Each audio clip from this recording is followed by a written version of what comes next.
Social media ఒక సాధనం మాత్రమే. అది మన సమయాన్ని, మనసును మింగేయగలదు లేదా మన ప్రగతిని వేగవంతం చేయగలదు. దాన్ని ఎలా ఉపయోగిస్తామన్నదే అసలు విషయం.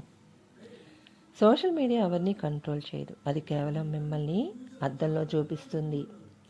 యూట్యూబ్, ఇన్స్టాగ్రామ్ ఇవన్నీ ప్రపంచంలోని ఉత్తమ నిపుణులు ఉచితంగా మార్గనిర్దేశం చేసే లైబ్రరీ లాంటివి.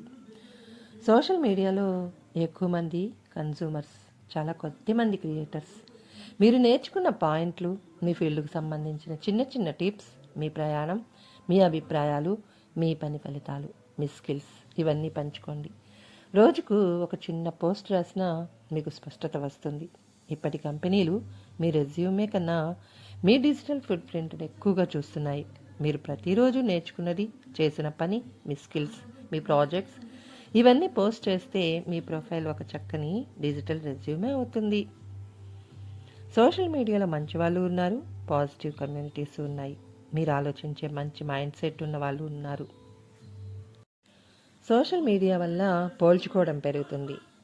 ఇదే డిప్రెషన్, యాంగ్జైటీ, ఇన్సెక్యూరిటీ మూలం.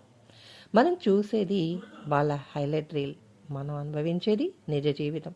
ఈ వాస్తవం గుర్తుంచుకుంటే సోషల్ మీడియా ప్రెషర్ 80% తగ్గుతుంది. ఇంట్లో సింపుల్ రూల్ పెట్టుకోండి.